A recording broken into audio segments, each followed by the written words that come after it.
Oke, bismillahirrahmanirrahim. Assalamualaikum warahmatullahi wabarakatuh.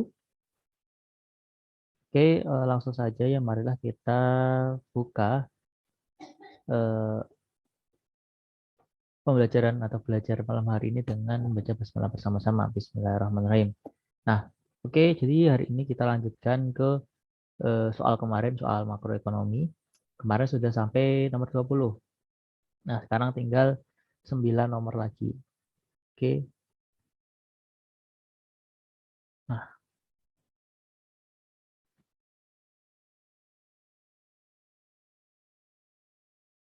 ah, mati.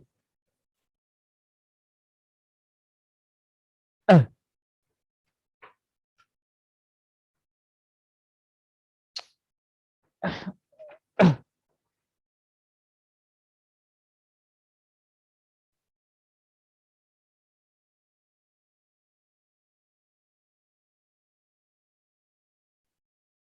nakal, nakal.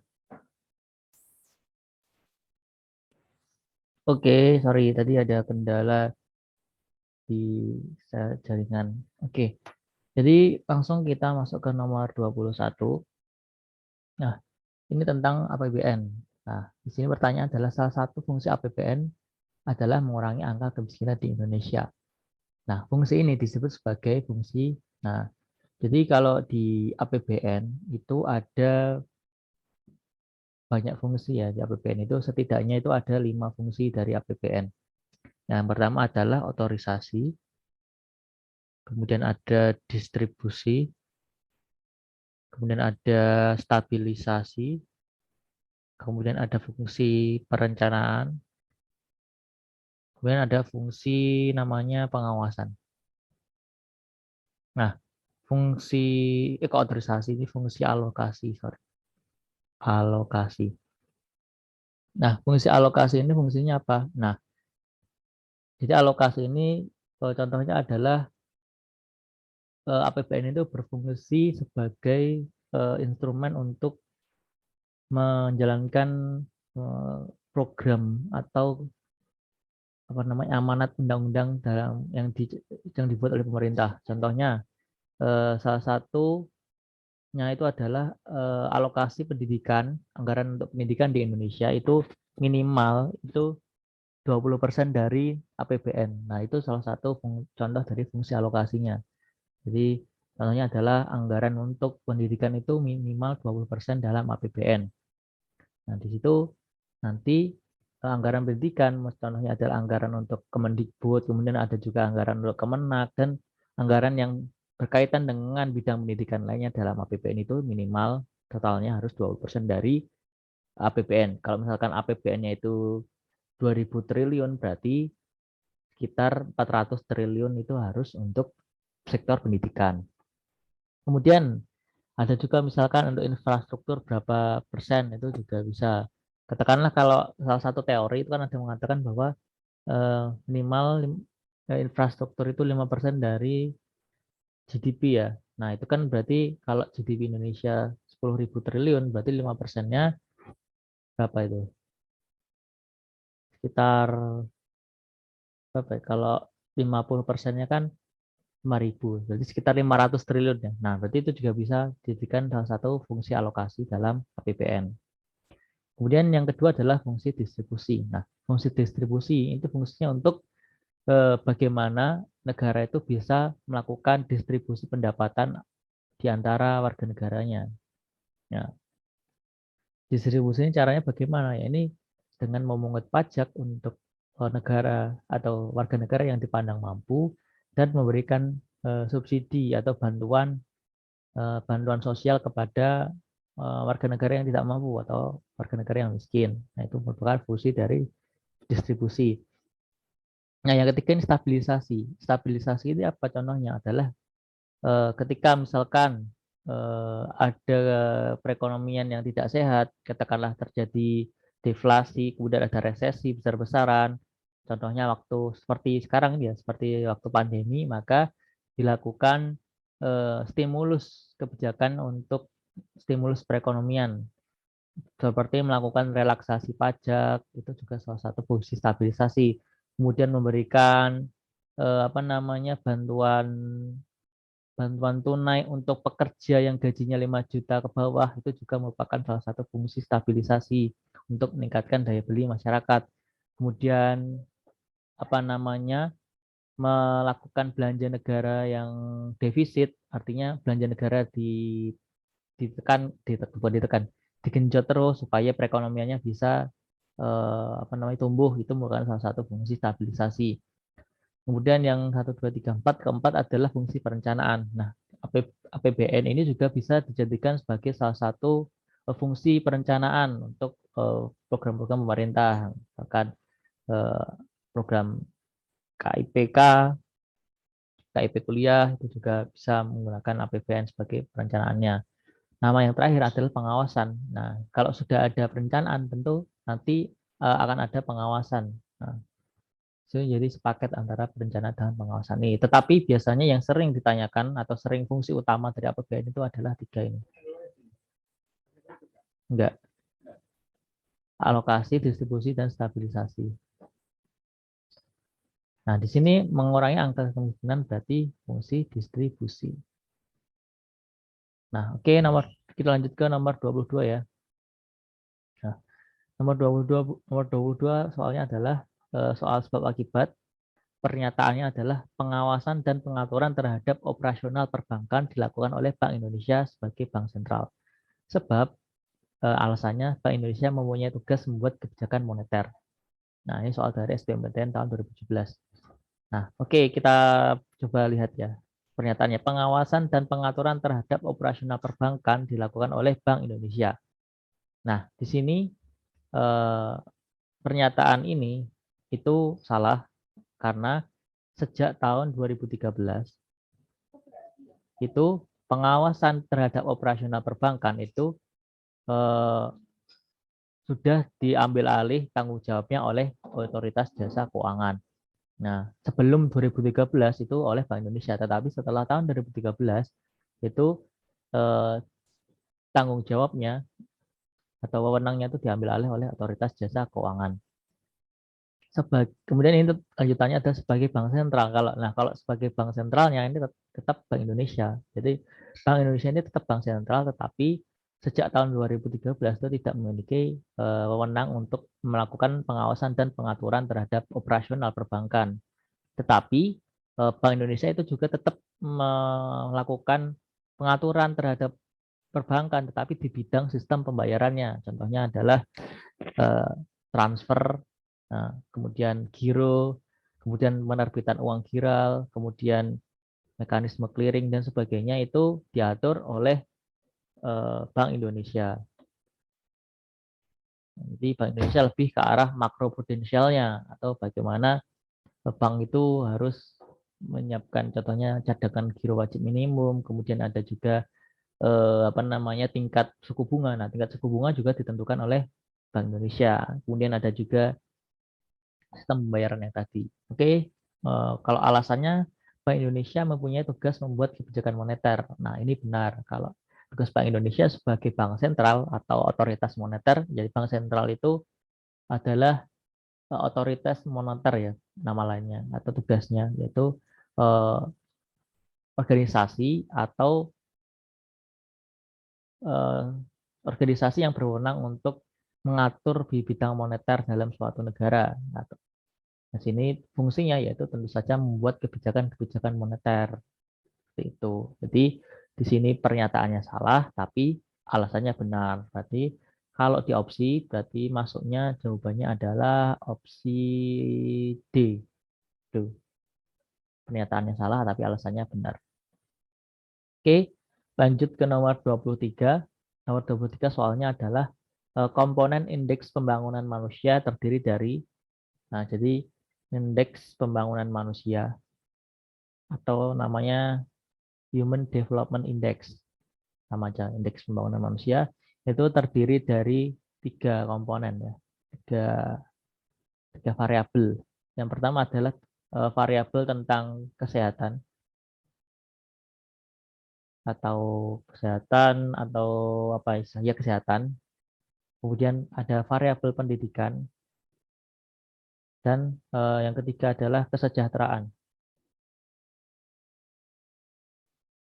Kesejahteraan dalam hal ini kaitannya dengan pendapatan. Ya. Pendapatan. Nah, kalau kesehatan ini ukurannya apa? Yaitu angka harapan hidup.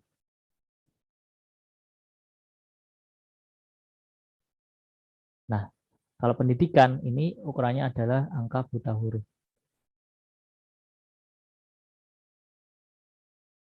Atau tingkat literasi. Nah, kalau kesejahteraan atau pendapatan ini ukurannya adalah pendapatan per kapita. Nah, itu jadi eh, di sini jawabannya adalah indeks harapan hidup, itu kesehatan, kemudian indeks pendidikan, ya angka buta huruf, sama standar hidup layak, nah, atau pendapatan per kapita, juga salah satu komponennya. Jadi kecuali yang ini ya, nomor 4 bukan indeks harga konsumen. Indeks harga konsumen ini digunakan untuk mengukur tingkat inflasi. Jadi jawabannya adalah 1, 2, dan 3 atau A. Oke, lanjut kita ke nomor 24 ya. Ciri-ciri badan usaha. Nah, jadi badan usaha kan bisa terdiri dari badan usaha negara, milik negara, dan badan usaha swasta. Nah, apa sih ciri-cirinya badan usaha itu?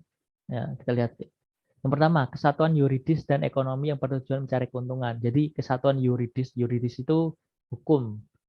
Nah, jadi kalau badan usaha itu harus memiliki badan hukum atau ada aktanya atau punya surat izin surat pembentukannya. Nah, bisa berbentuk apa namanya? Kalau usaha berarti bisa berbentuk kalau swasta ya PT, bisa berbentuk CV, bisa bentuk firma dan sebagainya.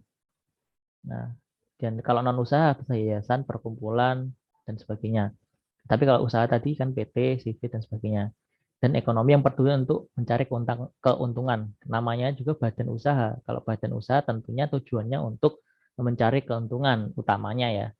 Nah, nanti meskipun nanti boleh tujuan kedua atau ketiganya, tujuan sekundernya boleh apa namanya memberikan apa namanya meningkatkan kesejahteraan masyarakat, kemudian eh, misi-misi yang lain juga boleh, tetapi misi utamanya tentu untuk mencari keuntungan. Di satu ini benar. Kemudian yang kedua bisa menghasilkan keuntungan atau sebaliknya kerugian. Nah, nah ini juga bisa yaitu apa namanya kalau namanya usaha itu kan belum tentu hasilnya untung atau profit. Tetapi kemungkinannya dua, kalau tidak profit ya rugi. Nah, jadi badan usaha itu biasanya hampir semua itu tidak mungkin di awal-awalnya langsung mengalami keuntungan. Pasti di awal-awal itu hampir hampir semua itu mengalami kerugian terlebih dahulu, baru kemudian selang beberapa waktu baru mengalami keuntungan. Jadi bisa untung, bisa rugi. Nah, nomor 3, kesatuan organisasi yang dapat berubah firma, perseroan komanditer, perseroan terbatas atau koperasi. Nah, ini juga bisa. Ini juga benar ya. Jadi bentuknya bisa berupa firma, kemudian ada perseroan komanditer, maksudnya di CV ya, persekutuan komanditer, perseroan terbatas atau koperasi. Nah, ya bedanya apa? Firma apa namanya? Perseroan atau persekutuan komanditer dan perseroan terbatas. Jadi kita coba firma, kemudian CV dan T. Kalau firma ini tuh terdiri dari dua pihak atau dua orang, di mana kedua pihak ini itu aktif, berperan aktif dalam usaha usaha badan usaha tersebut, usaha perusahaan tersebut. Biasanya apa? Contohnya itu adalah kantor pengacara sama akuntan. Nah, biasanya kalau kantor pengacara sering ya nama kantor pengacara itu katakanlah Makarim dan Naira kantor pengacara. Kemudian ada namanya Asegaf dan Hamzah. Berarti itu merupakan firma dari eh, Asegaf sama Hamzah. Kemudian biasanya itu antara akuntan sama eh, di pengacara atau juga bisa penasihat keuangan dan sebagainya itu bisa firma. Biasanya sektornya ini jasa. Mungkin kalau CV ini tuh terdiri dari dua pihak atau lebih, di mana yang satunya itu bisa aktif, satunya bisa pasif. Ada sekutu aktif dan sekutu pasif. Nah, nanti kalau misalkan mengalami keuntungan akan dibagi. Biasanya yang sekutu aktif akan porsi keuntungannya lebih banyak. Kemudian sekutu pasif porsinya tidak sebanyak sekutu aktif. Tetapi kalau misalkan mengalami kerugian nanti sekutu aktif juga akan menanggung lebih banyak. Sementara sekutu pasif itu hanya menanggung sesuai dengan porsi modalnya. Nah, jika seperti itu. Nah, kalau PT ini terdiri dari dua pihak atau lebih. Nah, masing-masing pihak tersebut itu menyetorkan modal dalam bentuk saham atau share. Saham. Jadi namanya share perseroan karena kepemilikannya itu ditentukan oleh jumlah share-nya atau jumlah sahamnya. Nah, nanti biasanya pihak ini itu akan menunjuk suatu namanya dewan direksi. Nah, direksi ini tugasnya akan menjalankan perusahaan tersebut. Nah, tetapi si pemegang saham ini juga bisa menjabat sebagai direksinya. Nah, jadi biasanya kalau perusahaan-perusahaan PT yang awal-awal atau PT yang belum terbuka atau masih PT awal-awal yang belum terlalu besar itu biasanya direktur utama itu adalah pemegang saham juga. Tetapi kalau misalkan sudah PT yang sudah besar tuh biasanya pemegang sahamnya bukan direkturnya, paling cuman jadi komisarisnya. Jadi nanti di sini ada dewan komisaris yang bertugas untuk mengawasi kinerja dari direksi tersebut. Nah, jadi nanti komisaris sama direksi ini ditentukan dalam rapat umum pemegang saham. Seperti itu. Oke, kita lanjut ke nomor 25. Oke. Pada tahun 2017, kondisi perekonomian ditandai oleh PDB sebesar 20 juta. Nah, investasi sebesar 4 juta. Kemudian belanja pemerintah 3 juta dan ekspor 1 juta. Impor 300 ribu. Dari data tersebut, besar konsumsi adalah, nah, di sini berarti diketahui Y berarti PDB, Y itu adalah 20 juta. Kemudian investasi ini adalah berapa nih? 4 juta. Kemudian belanja pemerintah G adalah 3 juta. Kemudian ekspor adalah berapa nih? 1 juta. Kemudian impornya itu adalah 300 ribu. Nah, jadi ini berarti maksud dari soal di sini adalah kita disuruh menentukan pendapatan nasional. Tetapi di sini biasanya kan kita disuruh mencari pendapatan nasional dari informasi-informasi seperti konsumsi, investasi dan sebagainya. Tetapi di sini kita dibalik, kita sudah mengetahui berapa pendapatan nasionalnya atau PDB-nya. Di sini kita disuruh mencari yang belum diketahui, yakni konsumsinya. Nah, jadi untuk mencari pendapatan nasional itu ada 3 metode. Yang pertama adalah metode produksi, yang kedua adalah metode pendapatan, dan yang ketiga adalah metode pengeluaran. Nah, kalau misalkan metode pengeluaran itu caranya adalah dengan menambahkan pengeluaran-pengeluaran yang dilakukan oleh eh, pelaku yang ada di perekonomian. Misalkan kalau pelakunya ada 2, berarti dijumlahkan 2 pengeluaran dari pelaku tersebut, yakni eh, produsen dan konsumen. Kalau pengeluaran konsumen itu namanya konsumsi atau disimbolkan dengan huruf C. Kalau produsen itu pengeluarannya adalah investasi atau disimbolkan dengan huruf I besar. Kalau misalkan itu perekonomiannya lebih maju lagi, yaitu 3 sektor, itu ada produsen, konsumen, dan pemerintah. Nah, pemerintah di sini itu pengeluarannya adalah government expenditure atau pengeluaran pemerintah disimbolkan dengan huruf G. Nah, kemudian kalau perekonomiannya lebih maju lagi, ya ini melibatkan 4 sektor atau melibatkan masyarakat luar negeri. Nah, jadi masyarakat luar negeri ini eh, pengeluarannya itu adalah ekspor, sementara pendapatannya adalah impor. Nah, jadi pengeluarannya adalah ekspor dikurangi dengan impor. Nah, jadi nanti rumusnya nanti adalah Y sama dengan C plus I plus G plus ekspor neto atau ekspor kurangi impor.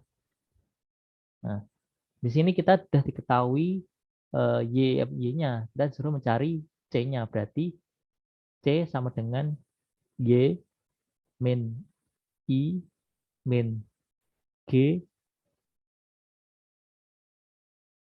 min X per M. Nah, di sini kita cari ya. Nah, sorry. Y-nya berapa? Y-nya 20 juta. Kemudian I-nya berapa? I-nya 4 juta. Kemudian belanja pemerintahnya berapa? Belanja pemerintahnya 1 juta, 3 juta. Berarti kita kurangi dulu. 20 kurangi 4, 16. 16 kurangi 3, berapa? 16 kurangi 3, 13. Nah, di sini kemudian kita kurangi ekspor netonya atau ekspor kurang impor. Di sini ekspornya berapa? 1 juta. Impornya berapa? 1 juta. Impornya 300.000. Berarti ekspor netonya berapa? 700.000. Nanti tinggal dikurangi aja. Tinggal ditambah. Sorry. Tinggal dikurangi lagi ya berarti ya. Sorry. 13 juta dikurangi 700.000. Berarti 12 juta 300.000. Nah, konsumsinya adalah 12 juta 300.000. Jadi tinggal dibalik ya. Kalau biasanya kita cari Y-nya, di sini kita tinggal balik. Jadi C sama dengan Y min I min G min X kurang M. Nah, lanjut nomor 26. APBN yang sudah disetujui oleh DPR dapat menjadi pedoman bagi pemerintah untuk membiayai pelaksanaan berbagai program dan kegiatan pembangunan. Nah, hal ini merupakan fungsi APBN untuk titik-titik. Nah,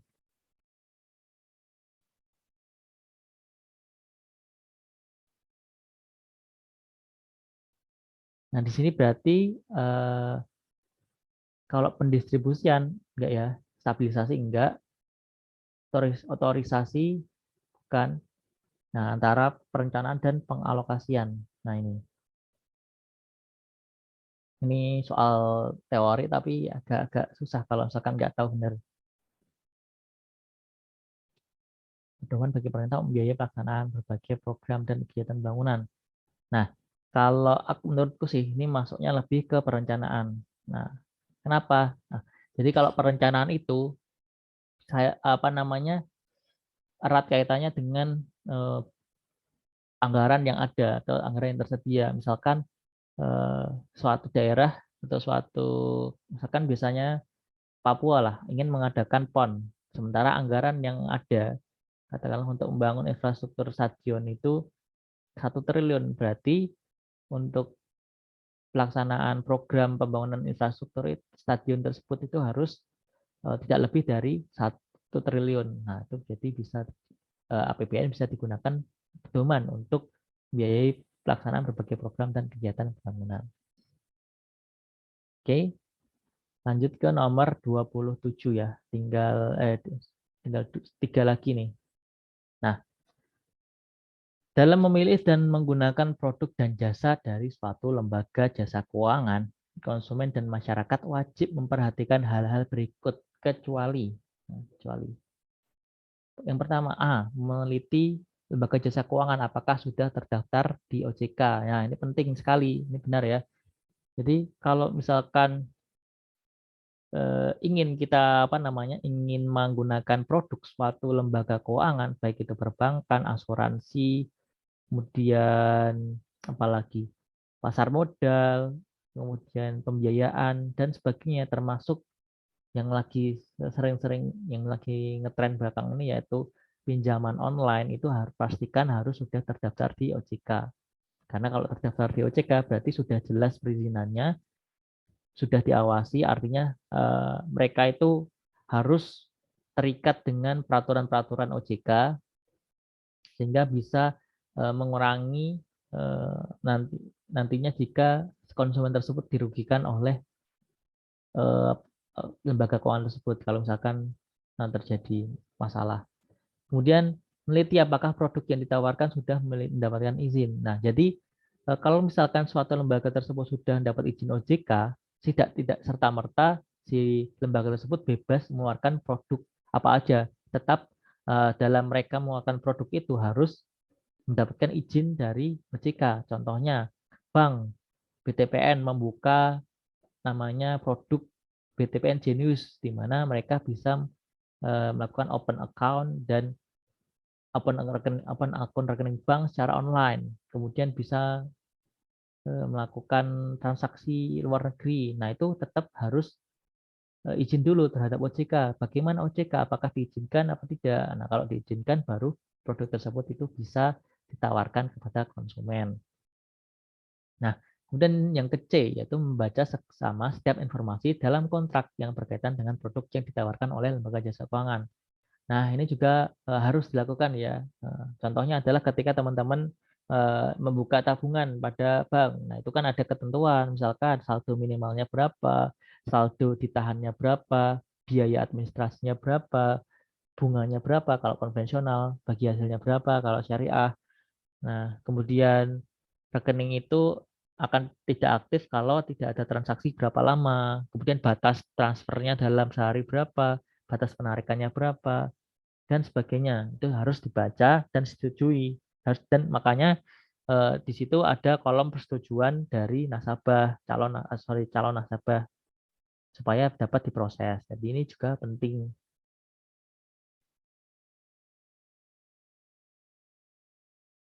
Nah, yang D, memberikan salinan kontrak kepada konsumen. Wajib dilakukan perusahaan lembaga jasa keuangan. Nah, jadi kalau di sini ini kan konsumen dan masyarakat ya. Nah, jadi kalau memberikan salinan kontrak itu kewajiban yang dilakukan oleh lembaga tersebut bukan dari masyarakat. Jadi ini tidak tepat. Kemudian memilih berdasarkan pertimbangan keuntungan maksimum yang dilakukan oleh lembaga jasa keuangan. Nah, ini juga harus ya antara harus. Jadi kalau di sini kan asumsi dalam ekonomi konvensional itu kan konsumen itu harus memilih produk yang memberikan kepuasan maksimal untuk dirinya. Nah, jadi ya memilih yang rasional itu adalah memilih produk yang memberikan kepuasan atau keuntungan maksimum yang ditawarkan oleh lembaga jasa keuangan. Misalkan pilih deposito yang bunganya paling tinggi. Nah, itu sah-sah saja dan itu rasional dan itu boleh. Jadi yang jawaban di sini yang kecuali adalah yang D karena merupakan kewajiban dari pihak lembaga keuangan bukan dari masyarakat atau konsumen. Kalau misalkan keterangannya adalah menagih atau meminta salinan kontrak itu baru benar. Tapi kalau sini memberikan berarti lebih ke lembaganya bukan ke konsumennya. Nah, nomor 28 lanjut kita ke nomor 28 ya. Nah, jadi nomor 28 soalnya adalah tingkat pertumbuhan ekonomi suatu negara dapat dihitung dari. Nah, jadi untuk mengukur pertumbuhan ekonomi suatu negara itu rumusnya ada dua, yaitu PDB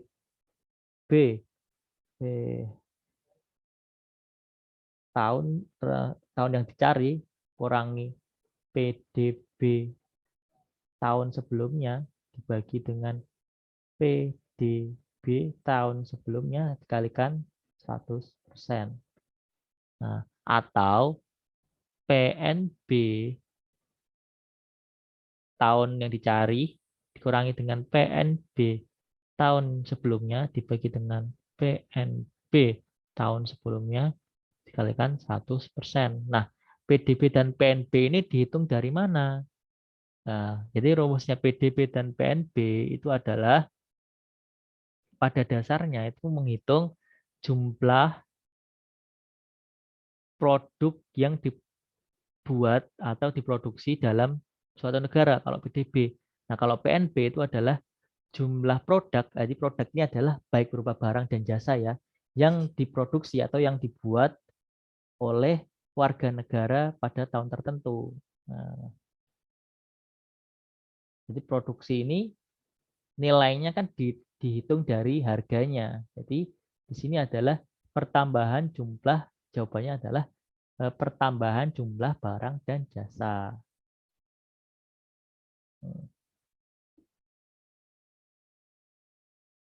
Oke, paham ya untuk yang ini ya, tingkat pertumbuhan ekonomi suatu negara ya. Nah, oke, nomor 29 sebenarnya nomor yang terakhir ya, karena yang nomor 30 ini mikroekonomi. Oke, nomor 29 di bawah ini adalah jenis badan usaha menurut lapangan usaha, kecuali, nah, jadi menurut lapangan usaha, kecuali ini gampang ya. Jadi kalau menurut lapangan usaha, ini bisa dibagi pertama, sektor namanya manufaktur. Manufaktur ini adalah industri biasanya. Industri yaitu sektor yang mengolah barang mentah atau barang setengah jadi menjadi barang jadi atau sektor yang mengolah barang mentah menjadi barang setengah jadi atau jadi atau bisa juga mengolah barang setengah jadi menjadi barang jadi. Itu namanya manufaktur. Nah, kemudian kalau perdagangan adalah sektor yang membeli barang dalam jumlah yang banyak atau grosir, kemudian menjual kembali dalam bentuk eceran tanpa mengubah bentuk barang tersebut. Nah, kalau mengubah berarti sudah masuk ke manufaktur. Nah, kalau tidak merubah berarti masuknya perdagangan. Kemudian ada sektor namanya agrikultural atau pertanian. Nah, ini adalah sektor yang apa namanya berkaitan dengan mengolah atau meningkatkan nilai ekonomi dari suatu sumber daya alam kemudian dengan cara melakukan kegiatan cocok tanam, baik itu perkebunan, sawit karet, kemudian apalagi teh, kopi dan sebagainya itu masuk dalam sektor pertanian. Kemudian ada namanya sektor pertambangan. Nah, kalau pertambangan ini sudah pada tahu ya, yaitu sektor dengan mengambil sumber daya alam kemudian menjualnya bisa dalam bentuk mentah atau setengah jadi. Kalau mentah berarti contohnya adalah nikel. Nikel berarti dijual dalam bentuk biji nikel atau besi dalam bentuk biji besi. Nah, kalau misalkan setengah jadi berarti akan diolah atau dismelter terlebih dahulu menjadi baja atau menjadi kepingan-kepingan atau lempengan baja itu setengah jadi. Nah, kalau minyak bumi kalau dijual secara mentah itu berarti dijual dengan minyak buminya aja. Nah, kalau misalkan dijual setengah jadi bisa disuling menjadi apa namanya? eh, yang menjadi produk-produk olahan minyak bumi yang lain. Nah, jadi di sini kecuali ya perseroan, jasa, manufaktur, perdagangan, agraris ini merupakan ini benar karena menurut lapangan usaha kecuali perseroan terbatas. Ini badan usaha pembagian menurut bentuk hukumnya, nah, bentuk badan hukumnya.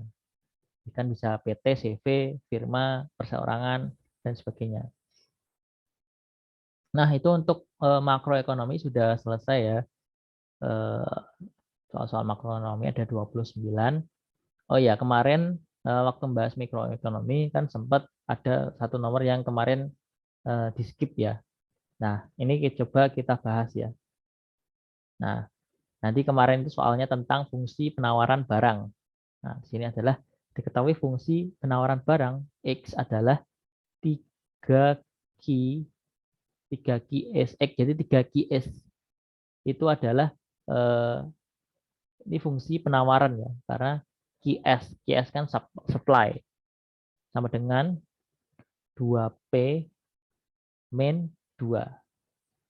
Nah, di sini adalah Q-nya kuantitas dan X-nya harga barang. Nah, di sini diketahui Q-nya adalah 2. Nah, di sini dicari elastisitas titik. Nah, elastisitas titik itu yang elastisitas seperti biasa itu yang digunakan, yang cara mencarinya menggunakan rumus delta Q per delta P, P per Q. Nah, tetapi karena di sini tidak diketahui P1, P2, Q1, Q2 kan agak sulit ya teman-teman ya. Nah, di sini ada cara lainnya atau cara alternatifnya supaya teman-teman bisa mengerjakan ini dengan lebih mudah. Yang pertama, kalau misalkan teman-teman ada ketemu soalnya ini fungsinya adalah Q sama dengan, itu teman-teman dapat cari elastisitasnya, baik itu penawaran atau permintaan dengan rumus E sama dengan B kali P per Q. Nah, E itu elastisitas, B itu apa? B itu ininya. Yang ada variabelnya itu B. Di angka sebelum variabel, berarti di sini 2 ya. Itu adalah B-nya. Nah, jadi sekarang kita cari P-nya. P-nya belum ketemu. Nah, ini karena sudah diketahui 2-nya, berarti kita agak coba cari P-nya dulu. Nah, ini fungsinya masih 3Q ya. Kita jadikan fungsi Q terlebih dahulu. Berarti 3Q per 2P min 2, cara untuk mencari Q-nya berarti tinggal kita bagi 3 menjadi 3Q bagi 3 berarti kan Q. 2P bagi 3, 2 per 3 P. Min 2 bagi 3 berarti min 2 per 3. Kemudian kita cari P-nya. Berarti kan di sini sudah Q sama dengan 2 sorry, Q sama dengan 2 per 3 P min 2 per 3. Berarti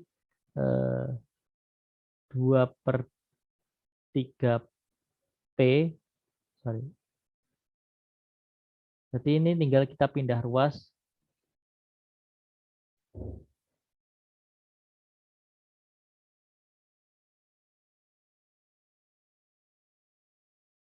ke sini ya. Ya,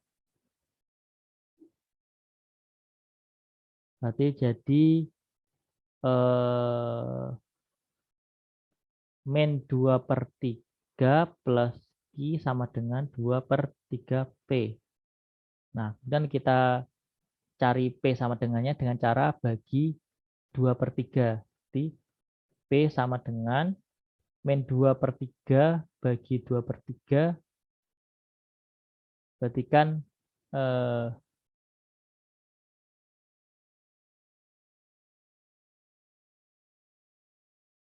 salah, salah, salah, salah. Bukan, sorry, sorry, sorry.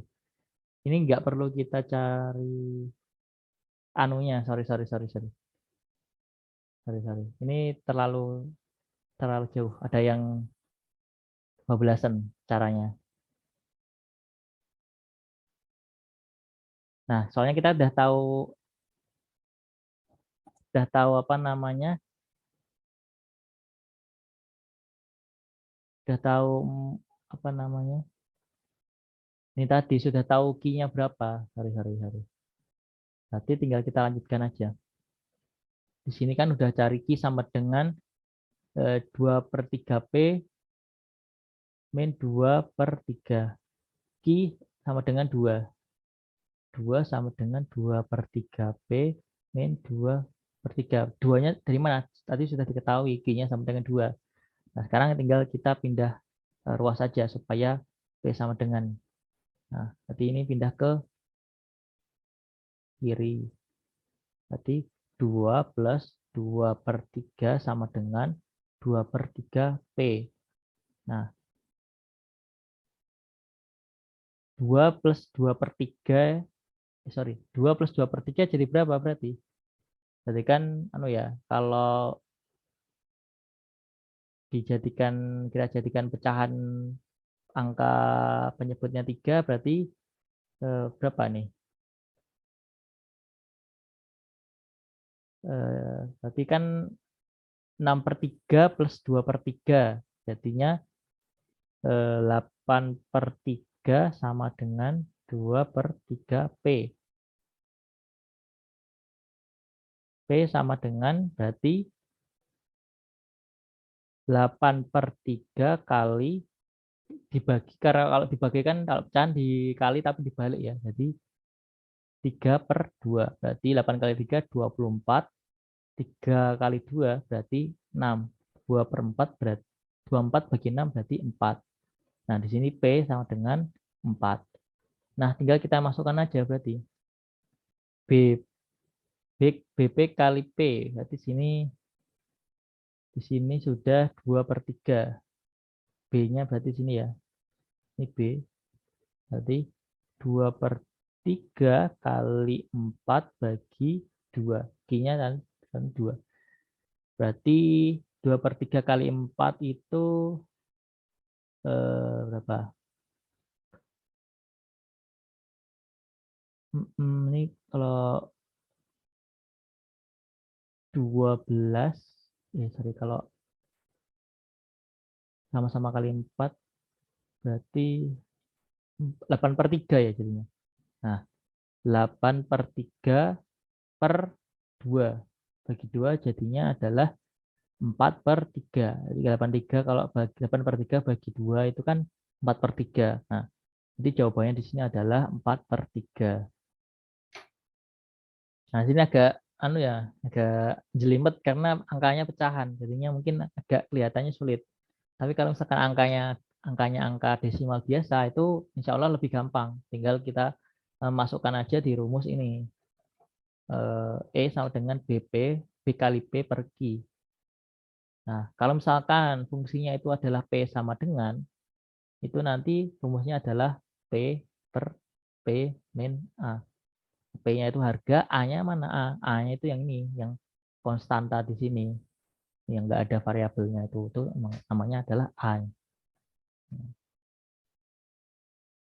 Oke, itu mungkin itu ya untuk pembahasan kita malam hari ini. Nah, itu kan untuk Malang besok kan pelaksananya tanggal 13 ya. Berarti hari Minggu ya kalau nggak salah, hari Ahad. Kemudian ada tryout kalau nggak salah tanggal berapa? Tanggal 10 ya. Sorry, tanggal 13 itu hari Sabtu. Berarti tryoutnya tanggal besok hari Rabu 10. Nah, oke, jadi eh, dipersiapkan buat tryoutnya. Nah, di situ tryout itu fungsinya buat simulasi apa namanya platform pengerjaannya, cara pengerjaannya bagaimana. Kemudian berarti juga mungkin tipe soalnya juga akan diberitahu. Berarti kurang lebih ya seperti itu kesulitan soalnya.